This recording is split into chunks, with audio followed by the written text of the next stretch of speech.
Hey there, StarCraft fans! It's falconpaladin coming at ya with yet another edition of StarCraft 2 Legacy of the Void. And today, it's a very special day. It's going to be the April edition of Cheese Compilation for 2019. Top left-hand corner for game number 1 is the red Zerg player, Danube. And in the bottom right-hand corner, the blue Protoss player, Nuki. Nuki, something like that. Nuki versus Danube works for me. It certainly does. Ooh, that's a very, very early drone out here. Maybe too early to be of any benefit for scouting, but this is Cheese Compilation, so maybe a proxy hatch? He gets in unnoticed and sneaking around the outside. Yeah, I feel like this is going to be a proxy hatch, you guys. Yep, that's what it's going to be. And there's a proxy pylon here from Nuki. Double proxy. I love double proxy games. I hope this first one is going to be a good one to get us off on the right foot. Oh, hang on a second. This Overlord almost scouted it. Almost, man. He's checking his natural for proxy pylons, but just south of here are 3 gateways, and Danube has a proxy hatchery coming up inside Nuki's main base that is also not scouted. Oh, boy. Oh, man. This Overlord is doing such a great job of scouting. If there are pylons inside his natural. Oh, I think this is going to be a base race. I really do. It'd be incredible if these Lings scouted this. I think that'd be ball game. But the Lings are cruising out across the map here. Probe comes down to see what's up. Are these Lings even gonna? I don't know. This is one base play. I think once you have enough for speed. You have enough for speed? You don't have enough for speed. Nor have you gotten speed either. Don't chase that probe. Come on up. Come on up here. Can he take down all of these probes is the question of the day. Some zealots are going to be here very, very soon, though. This is base race. Oh, this is base race shenanigans here. So many Lings are here. Can they fight? They're trying to get the surround off. The Lings are trying to fight, but also trying to get out of the ray. And you know what? The probes win that battle handily. Oh, that was poorly controlled by the Zerg player. That was rough. That was rough stuff for sure. 2 Lings come in. All of them die, taking out 2 probes in the meantime. Gross. And now the Zealots are here. And now Danube has nothing, man. He's got a queen on the way inside this proxy hatch. There are some Lings sneaking in here, too. The drone's just running for it, man. The drones are out of here. I love the fact that there's a queen present. The income for Danube is nothing. He's got how many Zerglings? 2 Zerglings and a queen and a bunch of drones. 10 workers to 11 workers here. Queen fighting. Queen's a fighter, man. These probes are in trouble. I don't know if they can kill her before she kills all of them. Focus the wounded ones. Focus the wound. That's not a wounded one at all. Ah, the probes do win that. I think with a little bit of better control, that might have been a different story. The drones come in for the worker rush. I think the Protoss player has this. I'm just going to go ahead and say that straight up at this point. No question about it. The Protoss player, there's no income. Actually, you know what? Long distance mining might actually provide Danube with the resources that he needs. He's not going to get speed out, though. He cancels speed and just starts making Lings with his resources until his spawning pool is done. Does he have the resources to make another spawning pool is the question. Army supply is 10-1 right now. Nuki, oh, and he goes for the recall. What a baller move. And that's it. That's going to be it for the Zerg player. All of his drones are going to die. He can't long distance mine from this location anymore. This is his only hatchery running. His main base is in shambles. There's a single zealot over here hacking away at larva. I think that's going to be it from Danube. All that is left is the GG. These 2 Lings cannot kill these 4 zealots. Unless the zealots are so focused on killing the hatchery, in which case, maybe they can. What is this? What is... Okay. Whew. Pulled off just in time there. And you're going to try to focus down this one zealot. Oh my gosh, the positioning. But no, actually gets him. Actually gets the one zealot. That zealot maybe get a surround on there too. You know what? If all of these zealots die, this game is absolutely bananas. But oh, everybody dies. Everyone dead. The Brewlings are going to have to do so much work, and that's it. Nuki with the win. I really feel like Danube with some better control there with the Lings versus the probes up it this way, and the queen earlier, and also attacking the zealots with the drones and the Lings. I think he could have won it. I think Danube could have got the one there, but could have gotten the win there. But in the end, Nuki, better control, had the better plan there. I think the recall was genius. Well done, saving up the resources and energy for that. And then, yeah, just Zealots win. Zealots win that one for sure. So GG. GG to Danube. He's out, but Nuki is your winner. And let's move on to game number 2 without much ado. Game 2 is going to be on Automaton. It is Glhf and Crywolf. Left side, a Zerg player, Glhf, which is good luck, have fun. Gonna call him good luck, I think. And on the right side of the map on Automaton, it is the Blue Terran player, Crywolf. Crywolf says have fun, but no good luck for you, man. It is kind of weird to wish your opponent good luck, right? In a situation where you're playing against somebody one-on-one in StarCraft, do you want them to be lucky? I guess if you're lucky and they're lucky, then everybody wins. But if they're lucky and you're not lucky, then you're going to lose, assuming you're fairly evenly matched up, which is how this works, right? That's how the ladder is supposed to be, is you're fairly evenly matched up with your opponent. So I am just all sorts of confuzzled right now. All right, so moving in, got a very early drone again here from Good Luck, Have Fun. What are you doing, man? What are you doing, Good Luck? Time to get up here and at least harass this barracks. At least come in for the scout. Try to stop construction on the barracks for just a second here. There we go. Zap. Zap. Not a zap, really a chomp thing with those claws. You're not going to let this thing die, are you? Another SCV comes off the line. Yes. There we go. And actually delaying construction on the barracks for just a little bit here is Good Luck. Nicely done so far. There's a wounded SCV. Always bring him back into the middle of the pack here, mining. So if the drone comes in to try to kill him, you can snipe him down. Oh! Ho, ho, ho! The proxy hatch comes down. Oh, Good Luck. He's got a pool coming up back home. I'm liking this. I'm liking it a lot. I mean, a hatch block for its own sake, not that great, but if you can get a hatch block and maybe get some lings out of it, or maybe get some lings across the map when the wall is not possible. Are we also getting gas is the question. Nope. Going to be slow lings and queens. Going to try to win this thing. Ooh, 2 proxy hatches in 2 games. I am a happy Falcon. I am definitely a happy Falcon here. So, let's see who's going to win this thing. I just don't know. I don't know. I mean, basically, the Terran player, if he plays it well, he should be fine. Honestly, getting a bunker down, getting some Marines out. Are you just going to expand? Whoa! I mean, really, doesn't this imply a very aggressive Zerg player? Some SCVs come off the line to try to knock it down. So he brings all the workers off the line. That is too many.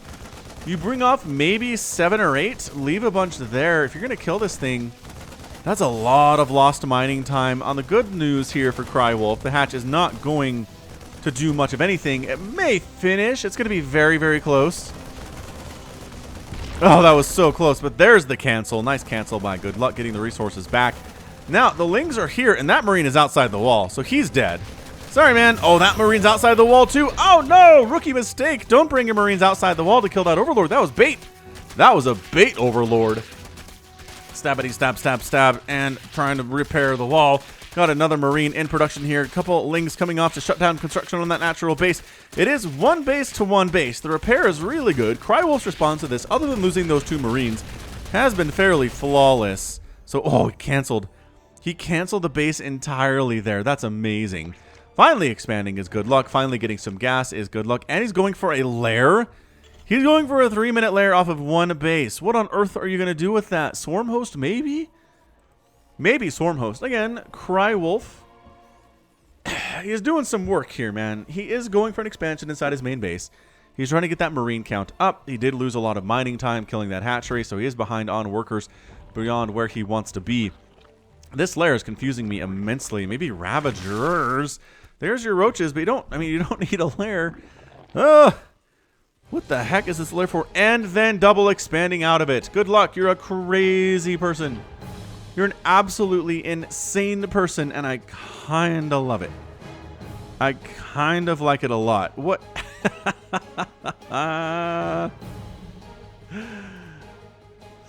All right, man. So he goes for proxy hatch, quick pool, ling aggression into 3 hatch and a lair, which is already done. Lings come home. Crywolf trying to tech up as best he can here, working on a factory for the first time in the whole game. Again, highly distracted. But yeah, Ling's coming back home. And while we have a minute, but while this Nidus network comes up, I should have thought about that, but yep. It is special thanks to my screeners this month, Scott, Christian, Stefan, and Levi, for getting back to me with their responses for all the cheese I sent them for the month of April. Really appreciate it, you guys. Love each and every one of you, and thank you for selecting the best cheese. I know not all of it is good, if you're going to send me cheese for the cheese compilation, again, falconpaladin@gmail.com, subject cheese.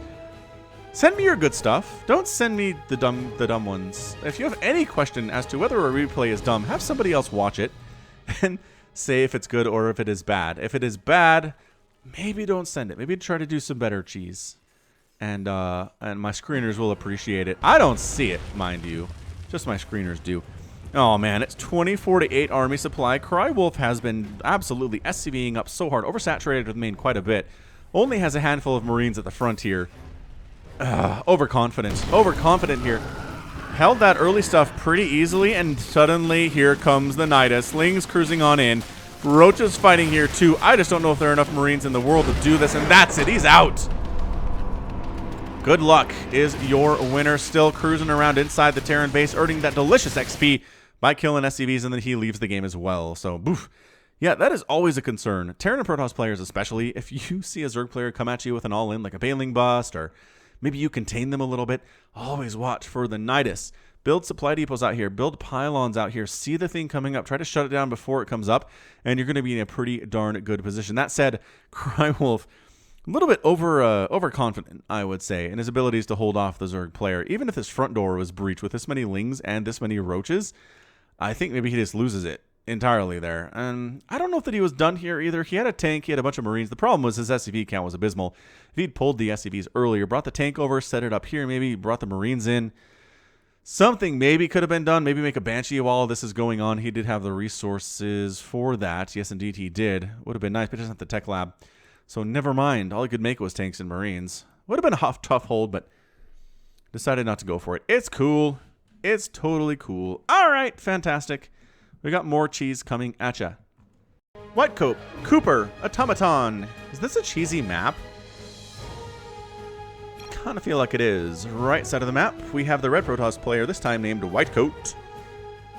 And the left side, the Terran. He's blue, and he's Cooper. All right, man, Cooper versus Whitecoat here. Who is the one that will be the cheeser? Who is the baseless aggressor? Here to kill their opponent through early trickery and machinations that are considered cheesy and dumb by some portion of the StarCraft 2 community. Again, it is really split on whether it's considered like cheese is bad or not in the StarCraft 2 community. Some people feel it's perfectly legit. Other people say it's stupid and bad, and anybody who does it is a bad player. I say it's entertaining at the very least. A lot of stuff that I cast are very long macro games, and those are incredibly fun to watch on their own, but sometimes I just want to sit back and cast some shorter games and some entertaining games and watch stuff go down to the line, go down to the wire, right? Just like that. Meanwhile, this SCV has some shenanigans in mind. What are you doing up here? Unless, yep, there's the barracks coming up. Boom! 12 o'clock position. Also barracks coming up back home. And the probe's going to come in and see there's really nothing much going on here. There's no expansion coming up. That barracks is on the way, but there's nothing else going on. No double gas. And this should really tell Whitecoat that something is happening here. Something is happening elsewhere on the map, or Cooper's just bad. That is the problem with playing at a lower level of the ladder, is that your opponent can absolutely just be bad.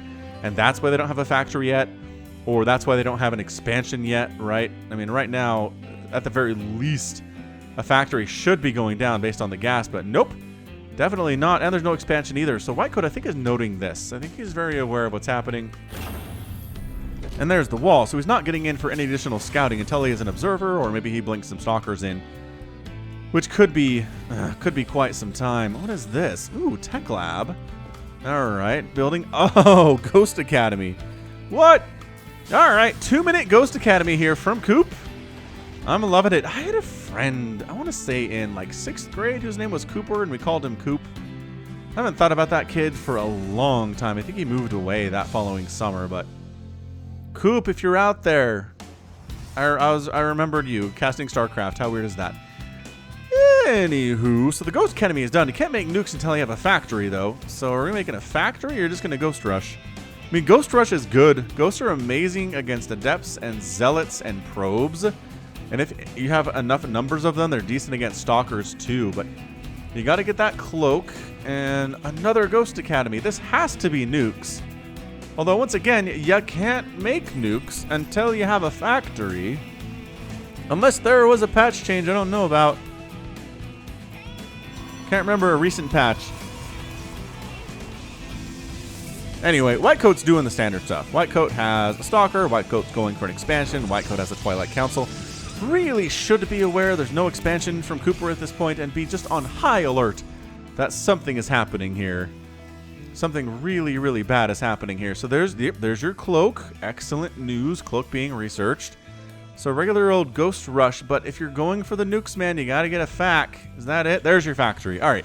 Maybe Cooper didn't know. Maybe Cooper's like, I'm going to try this Ghost Rush for the first time ever, and I'm going to make 2 Ghost Academies and make some nukes. And he's like, wait, there's a requirement. I have to have a factory. Yes, you absolutely 100% do have to have a factory. So there it is. I'm going to slow this down maybe a little bit further than it needed to, but you got to still make ghosts over here. It's 1 by 1, too. There's only 1 barracks here clear across the map. I think it would behoove Cooper to build another one, but it's a little bit gas-starved. He just finally started saturating his natural, or his second refinery here inside the main base. Blink is being researched, working on the night cheese. And by night cheese, I mean additional stalkers. Remember what I said about Blink being a potential thing here? Yeah, Blink is a potential thing here. The problem is, are you making detection? Yeah, you have an observer, but he's moving out across the map for scouting purposes, which is fine.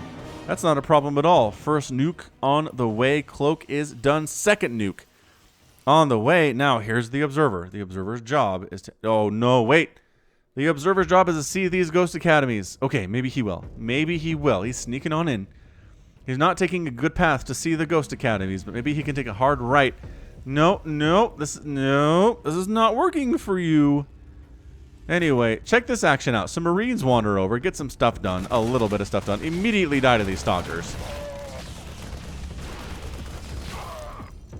So free stuff is good. Oh, but your first nuke. Surprise! 5 minutes exactly. Nuke coming down. Can he even see that? Let's play Spot the Nuke. Oh my gosh. Oh, 15 kills on that ghost, doing bonus damage versus these probes too. 2-shotting them into oblivion. Kaboosh, kaboosh, kaboosh. Nope, not the stalkers. Don't try to kill the stalkers. It's so hard to do. Alright, well, Hero Ghost is dead, but he's a hero nevertheless. Where's Ghost number 2? Here's Ghost number 2. He has a nuke ready too, and he has some cloaks available. Like a nuke right... Oh, yeah, this is beautiful. Can you nuke over there if you have scan? He can. I don't know if it's very good, mind you. So there's the dot. This is a lot easier to see than the other one was. And the probes do get pulled. So that's a very, very smart response there from Whitecoat.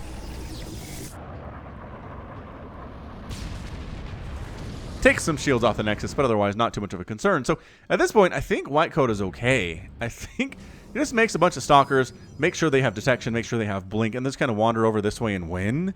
Especially since Hellion is the follow-up here from Cooper. Why Hellion, man? Not so good if your opponent's going all these stalkers, as you see him doing right now. Blink just about done. Ghost number 2 done.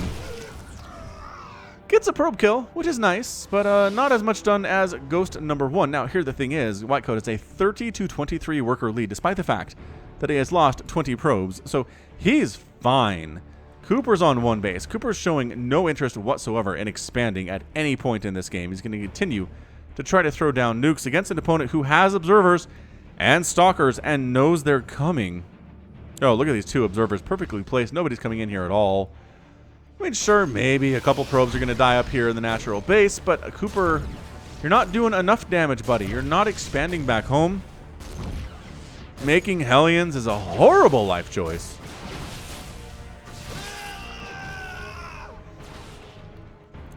Ghost wanders in. It does manage to make it past the gauntlet. The observers were not quite ready to spot him the whole way here, and you know what? More probes are going to die.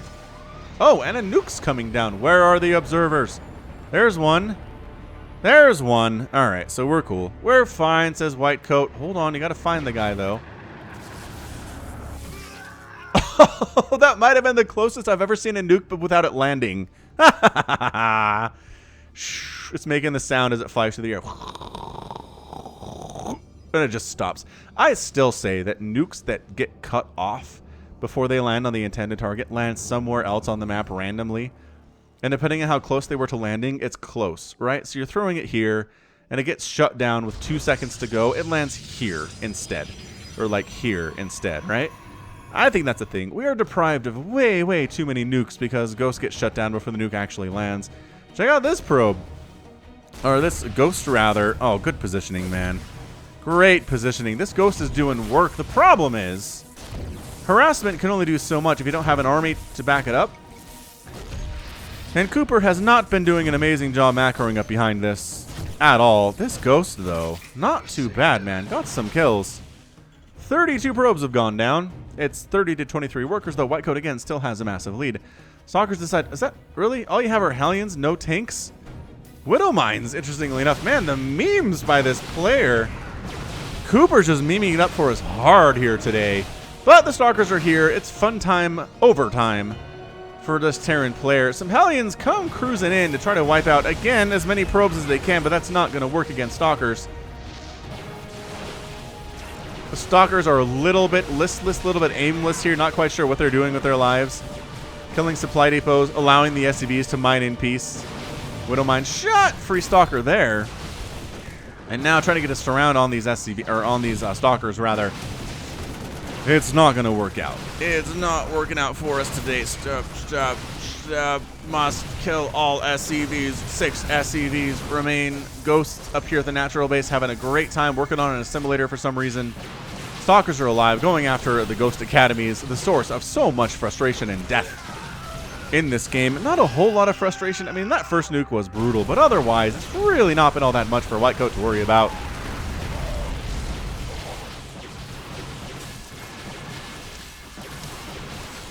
And yeah, Ghost Academy is down. It's 29 to 1 workers. Sure, through the power of mules, Cooper's economy is actually better than Whitecoat's right now. Also, fully oversaturated at the main base is Whitecoat too, so maybe that has a lot to do with it. Widow Mine's firing. No blink dodging today from Whitecoat. Not that he needs it, but it might be a good skill to work on later on in life. It's work on blink dodging versus Widow Mines. Like, you have blink, right? I saw that come through. The Widow Mines are kind of doing work, you guys. Alright, but this game's over, right? This game's over. More Stalkers coming out. All you really need are Stalkers. Generally, you don't want Stalkers against Terran at the 10-minute mark because they're going to have tanks and Cyclones and a whole bunch of Marines, which don't trade very well, or trade exceptionally well versus these Stalkers. But at a point where your opponent has exactly 8 Marines and 4 Widow Mines, Stalkers are going to be just fine. Again, assuming you don't take direct shots from the Widow Mines to the face over and over and over again, which I guess is not a guarantee.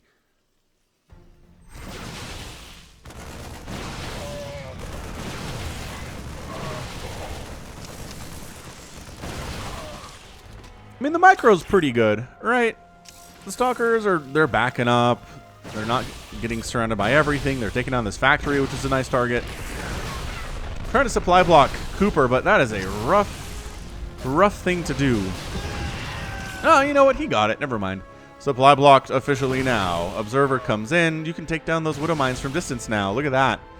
Look at that target fire back off. That was pretty nice by Whitecoat for sure, and that's your good game. Whitecoat is your winner. Yeah, nice job, man. He suffered through the harassment of losing 33 probes to nukes, got detection out, got Stalkers out, called it a good day, took a 3rd base. Cooper was really interested in nuking, but not much of else. Didn't get any tanks up. No good number of Marines, honestly, or Marauders. Marauders would be fantastic too here, but deciding instead to go for the Widow memes and the nukes.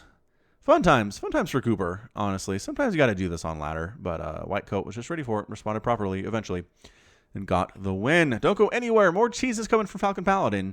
Just a second. Nuki is back versus Clemont on Port Alexander. Bottom right, red Terran player Clemont, which sounds like a villain from an well, I was going to say MCU, but Marvel comic, instead of the Marvel Cinematic Universe. And in the top left, the Blue Protoss player Nuki. Hey, did you know, if you're interested in watching Infinity War ahead of the release of Endgame in the United States tomorrow, if you're in Australia or like, I don't know, Europe maybe, you've probably seen Endgame already. But if not, if you haven't, check out in the links here and the description. There's a link to me and Samacron doing commentary over Infinity War.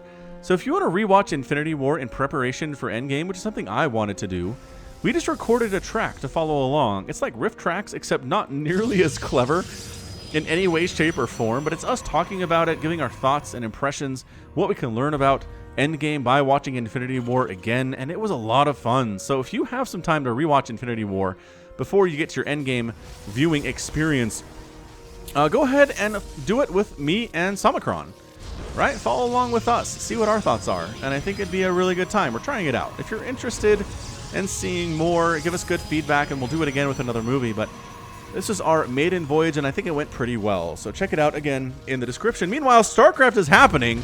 Nuki is trying to throw up double gateways here inside Clemont's base, but these pylons are not going down.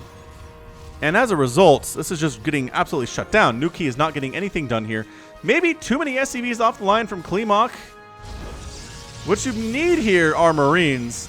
Oh, you're making a barracks. All right, cool. So Marines are going to help here immensely. Killing this probe would be an incredible coup if you can make that happen. But that pylon is going to go down eventually. I think there's one SCV working on it too. Okay, see how there are too many SCVs here? Put these guys back to work. But depowered anyway. Now there's a gateway here and it's done. And now we're walled in. There's Marines being produced. This probe is dead. And I think he knows it. So yeah, that was shut down pretty fantastically. Nuki, making it happen. I will say that everybody was pretty split on their choices this month of all of the screeners. It felt like there were, actually it didn't feel like it. There were 3 replays of the bunch that I got that actually had more than one screener vote for it. The rest of them, it was one screener like standing alone saying, I prefer this replay, and nobody else was down with it. So I'm always kind of worried when that happens, but so far these have been pretty good games. This is one that did have multiple screeners recommending it, so I'm feeling pretty good about it so far. Nuki, I mean, once it gets scouted, this isn't getting down. I really feel like you should have canceled both of these gateways, as the probe does get picked off over there, so yeah. Probe coming down. Additional shenanigans possibly happening here from Nuki. Working on warp, got double gas and a cybernetics core, and maybe a Stargate. Maybe a Stargate down here. That could be pretty darn interesting. Meanwhile, the Marines are working on this gateway. They'll get there eventually. I just gotta say, I really love how the light from the muzzle flash lights up the Marine's face. That actually exists back in StarCraft Remastered. If you look at a StarCraft Remastered replay, the Marines are firing their guns and their faces light up with every shot. It's just the attention to detail in StarCraft. It's the best. It's just the best. It's why I have been playing and casting and watching StarCraft for 20 years. It is.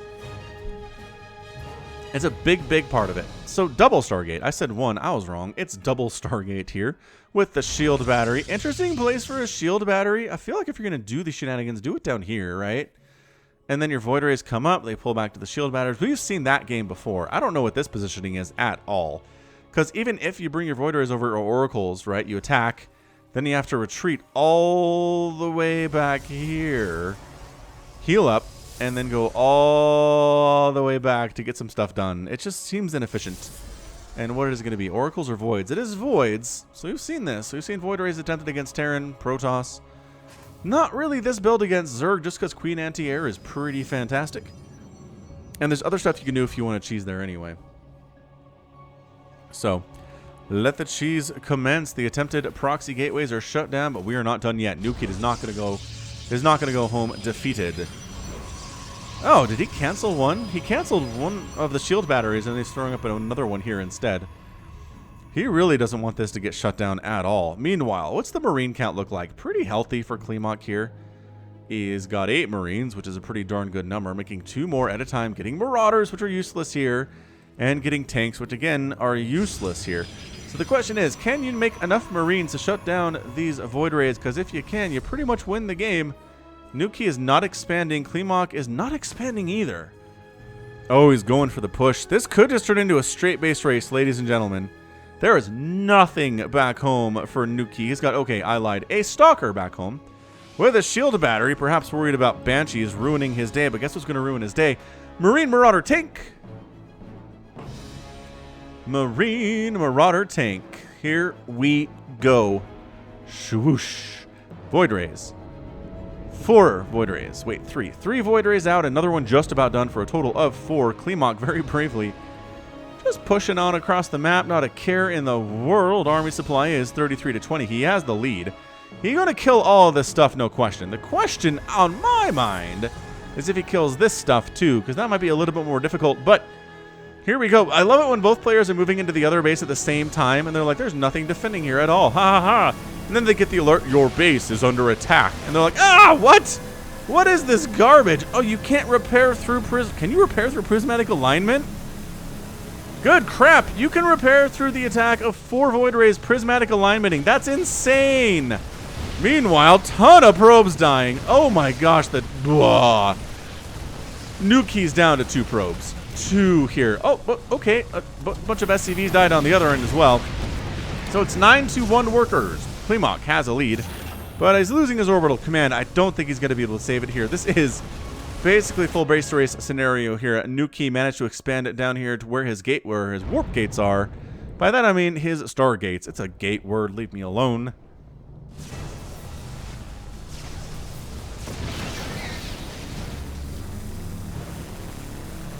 Boy, the Void Rays hammering away at the barracks. They're pretty good at base racing, you guys. Void Rays, not bad.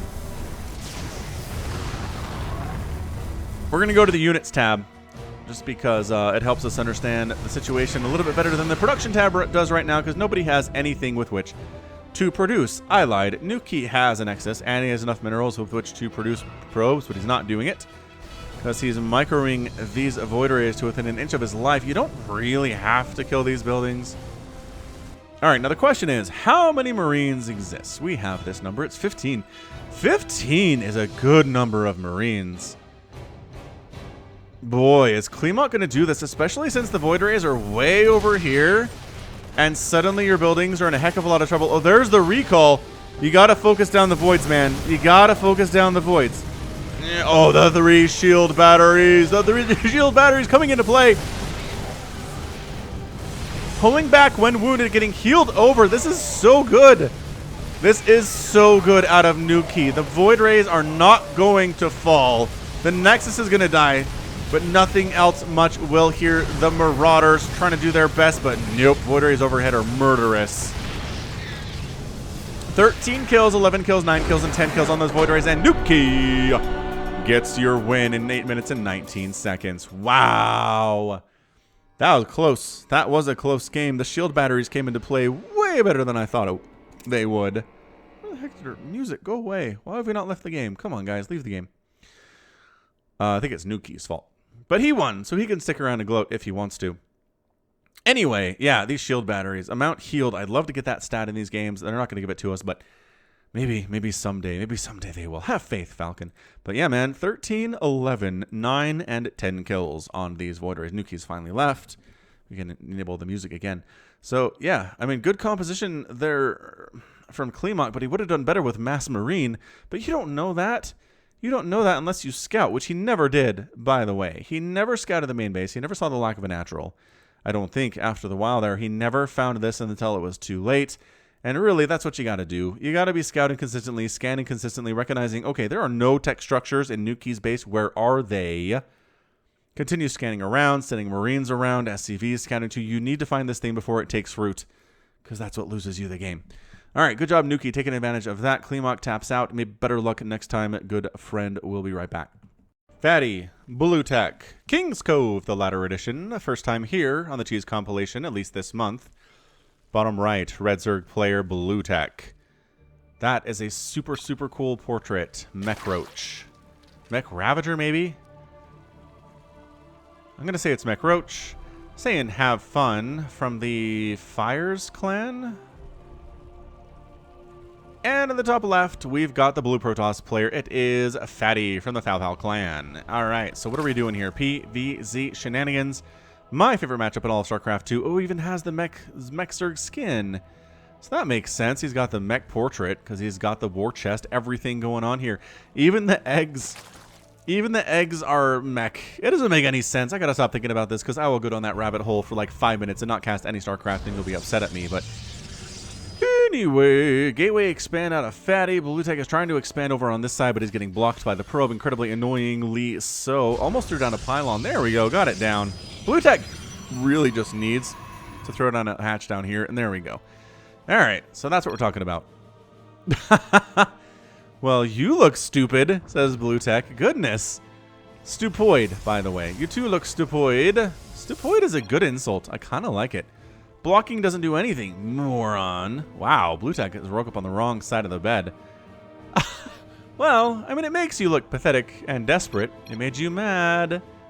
That's enough for me. That's why you're pathetic. Oh, this is so good. I mean, I get upset when I get blocked. It's annoying, but I don't think I've ever raged out at my opponent for doing it. It's just like, this is what Protoss do, man. You're not going to change it. War never changes. What really makes me mad, though, is if I expand out here and then suddenly cannons start popping up back here. Oh, that makes me want to die. I just want to GG out every single time. There's a forge here from Fatty. So, like, let's not rule this out. That we could see, like, a secondary delayed cannon rush coming in somewhere. However, the probe is going home, so the chances of that are pretty darn low. Zealot on the way. He's worried about some aggression out of BlueTEC, and he doesn't need to. Yeah, still mad. Still a mad guy. But spawning pool coming up. Whoa, whoa! You're typing too much, BlueTEC. You're typing too much. Your APM is struggling here. It's at 120, which is great. Which is fine for what you're doing, but at the same time, it'd be faster if you stop typing. A lot of Zerg rage tonight, says Fatty. Don't encourage him. Oh, the back and forth. The back and forth here. My, this is never going to end. Look at this. Says the Protoss with no skill. You always and forever be trash. This is the most words I've seen typed in a game in probably ever, honestly. You will always and forever be trash. That's how I feel about it. Whoa! Whoa! Oh, and the first command for suicide coming here from BlueTEC. I've never seen somebody this mad at somebody blocking an expansion. This is insane. Is this like Idra reincarnated? I think this conversation is going to go on for a while here. BlueTEC is mad. Fatty keeps encouraging him. I mean, I guess if your opponent is already tilted, continuing to have them be tilted is probably a good thing for you.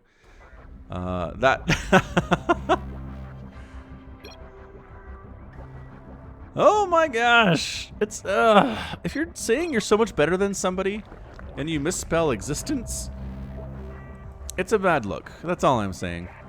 Just a bad luck. Bad look. That's all.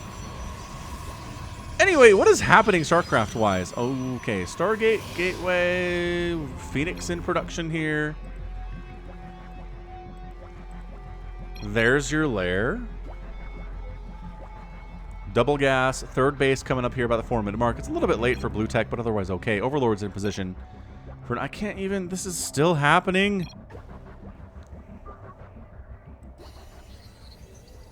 BlueTEC is having a bad time. Stupidity needs to be killed off.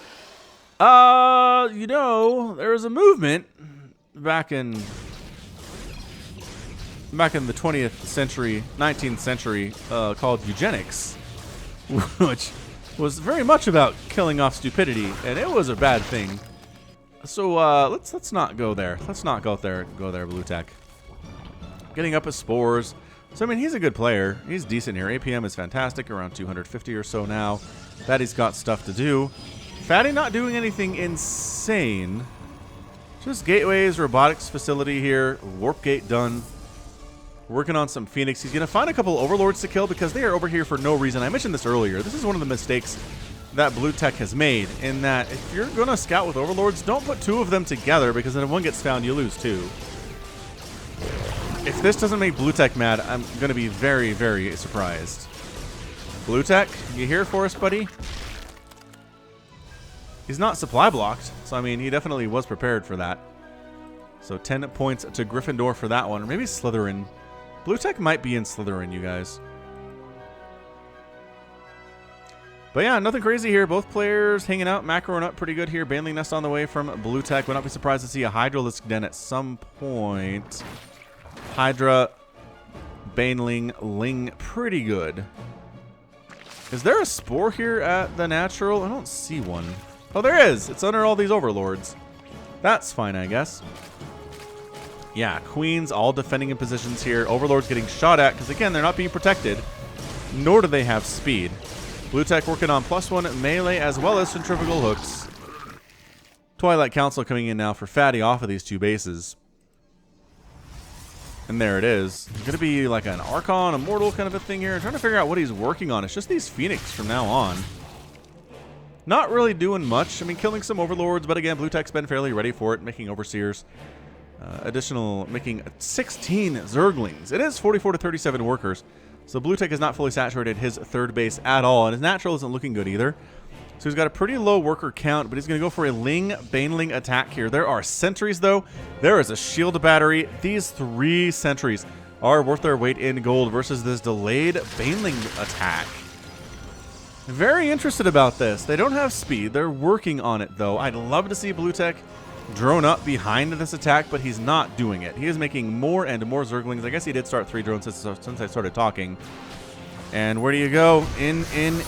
Force field, done. Oh, hang on. Another force field might be necessary. Ah, the Ling's getting us around on the Stalkers and on the Sentries. This is bad news bears for Fatty.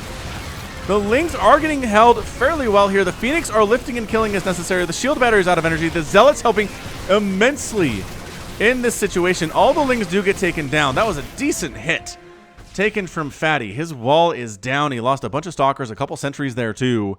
Resources lost 13,000 for Fatty, 2,400 for BlueTEC.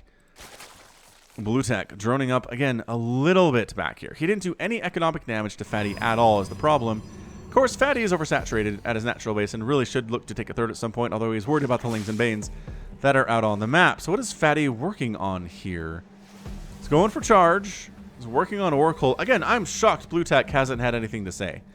His Baneling bust did not work, did not in fact kill Fatty. He's not even upset about, I imagine he'd be really mad about the ability of Protoss to warp in maybe, or force fields perhaps. Here's your Archons though. Army supply is 43 to 28. It's looking really, really bad for the Zerg player. He is getting a Hydralisk then, about 3 minutes after I thought he was going to. So that's a thing. Banelings in +2 melee attack coming in now. I like +2 melee at one-shots probes. It allows Banelings to one-shot probes, is what it does. But the Archons are here. Hallucinated Colossus is here. Oh my gosh, Hallucinated Colossus. Yeah, Banelings exploding on some stuff. That was a really poor engagement out of BlueTEC. His Lings are coming home. Does he have the resources to make any Hydralisks at all? Because that'd be a pretty good play here. He's working on a Lurker Den. No! You can't tech up. You can't tech up at this point, man. You have an army bearing down on your front door. You have half the supply in army supply of what the Protoss does. Hey! Here it is. Look how bad you are. I could dominate you so easily. Oh my gosh, I love it. The rage. Oh no, Fatty. Getting a little weird with it. Ah!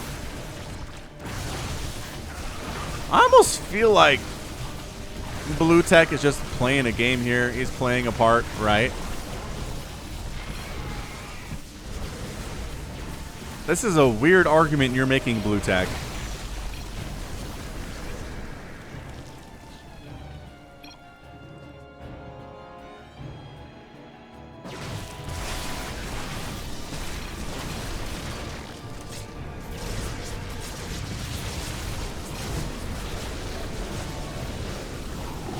This is incredible. I'm speechless by the amount of absolute bad matter on display, and that's it. The Rage Quit completes the match for BlueTEC, and Fatty is your winner. Absolutely incredible game. I mean, Fatty just held the Baneling bust. He was ahead at that point, moved out across the map, hallucinated a Colossus for giggles. Won it, and BlueTEC insisted he should have won, he could have won, but he chose not to. Because, you know, that's how I ladder too. Sometimes I just give my opponent wins for no reason. Just to show how dumb they are. It's a fairly standard Zerg thing, to be honest. That might go on the thumbnail. I don't get raged very often. That was pretty ragey. Alright, cool. More. We got more! Even more cheese coming at you. Maybe 3 or 4 more. Stick with it. Happy Wednesday. Be right back. Giant Reaver, the creator. Undue Repugnancy, the latter edition. First time here today, too. Top right, Red Zerg player, Giant Reaver. Bottom left, throwing out the MAGA. It is the Blue Protoss, the creator. There has been more chatting today, I swear. Okay, alright. So who is the Filthy Cheeser here on New Repugnancy? The latter edition. Protoss is usually a fairly strong candidate for this kind of stuff, but they've been cheesed fairly often too. I mean, no question about it, really. We'll see. We'll see if that's the plan. Giant Reaver is going hatch first. He already has an extractor, strangely enough, which he's not saturated. There we go. He is working on it, is what he is. The creator coming on down for a bit of a scouter-rooney. Oh, hang on. That's a forge first. The creator coming in for ye old cannon rush.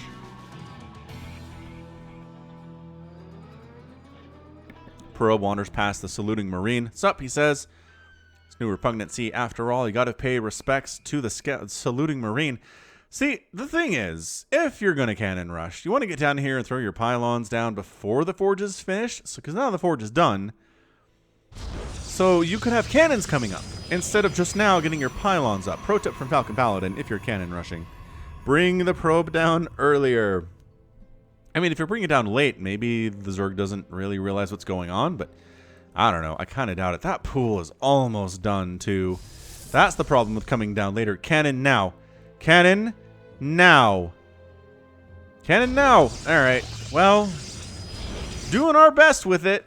8 Lings in production. Is it enough to shut this thing down? You need to wall it off. You need to wall off the Ling's ability to get in here. This needs to be walled off, and this needs to be walled off.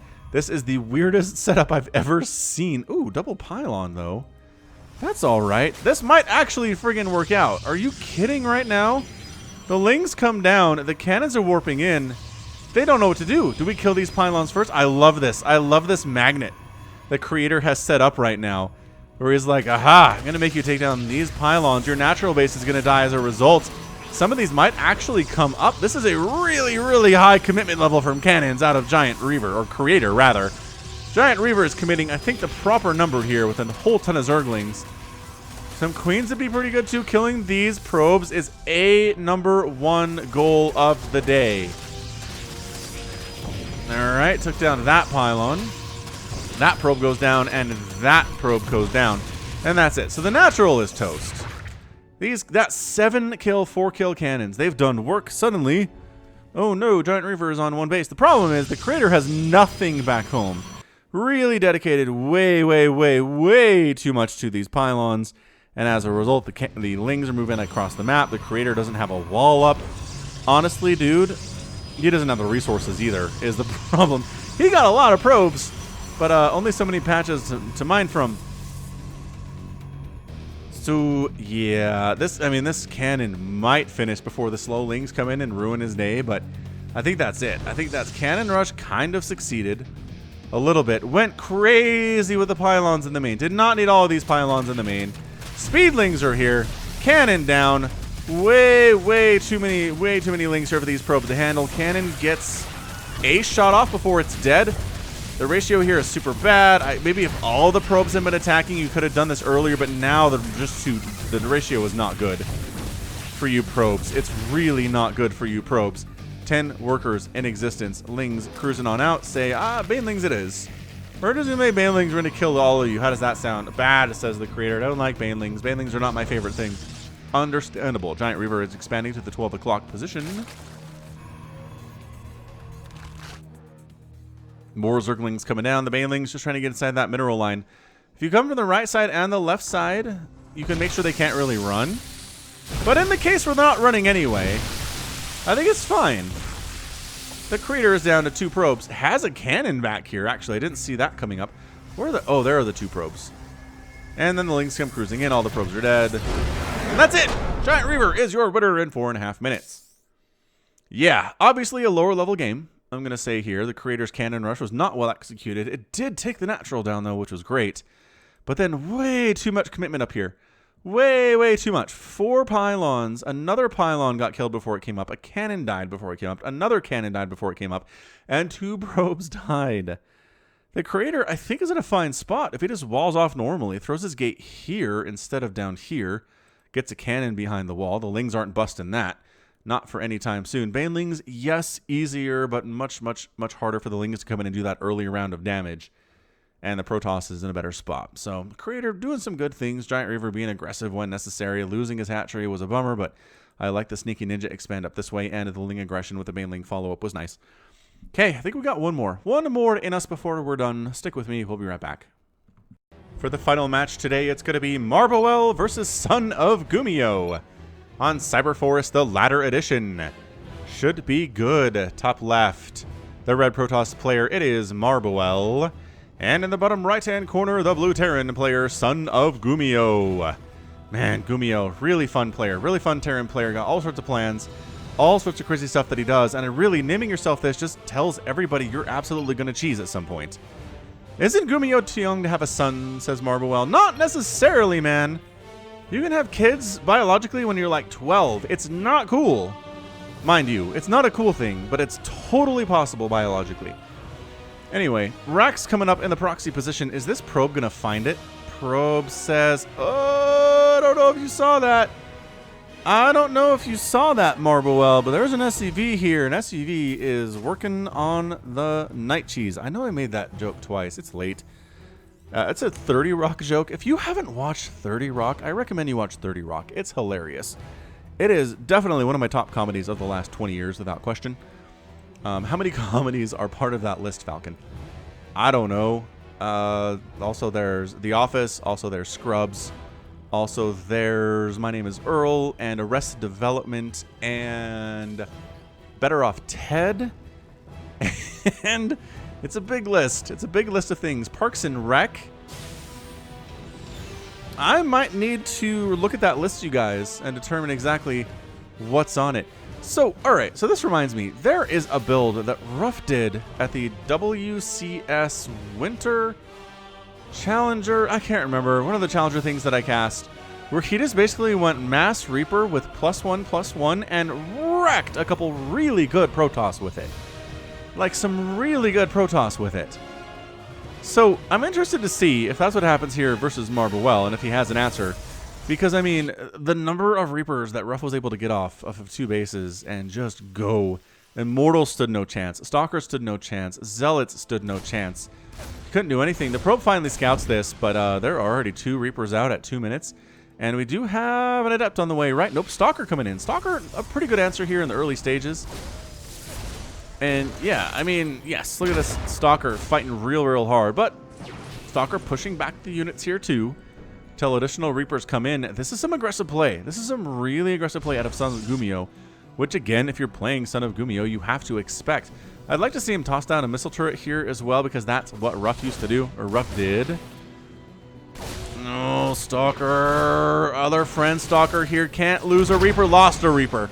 That's huge. Losing a Reaper that early is a massive problem. You need these to snowball.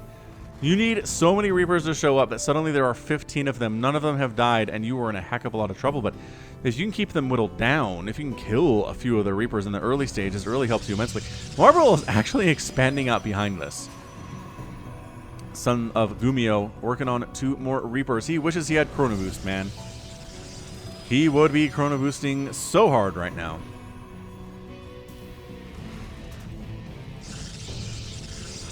Meanwhile, Forge here as well. I was thinking maybe cannons. Cannons with shield batteries feel like they'd be pretty great. But I'm telling you, Ruff was able to get out so many Reapers. Son of Gumi Oh actually seems to be done with his aggression at this stage. He is now working on Cyclones, which seems like a pretty great idea. Get out of there. Get out of there. Oh, 1 Reaper picked off. That's what I'm talking about. And actually, Gumi Oh, well, Son of Gumi Oh, is done with these shenanigans anyway. He's going for a Cyclone. He's working on a tech lab on this barracks for, I guess, maybe another Cyclone? I don't know what's going on right now. Barracks scouts in, sees the expansion, sees the shield battery, and says, interesting. Interesting for sure. Barracks does go down to the Stalkers. They are very interested in killing that. Or they were. And here come the SCVs. Here comes the all-in. There we go. Cyclone fighting, trying to take down one of these stalkers. Will get it. Yeah, but does get focused down there as well. Just SCVs now with some support. Marblewell wins the match with a bunch of stalkers and some good micro.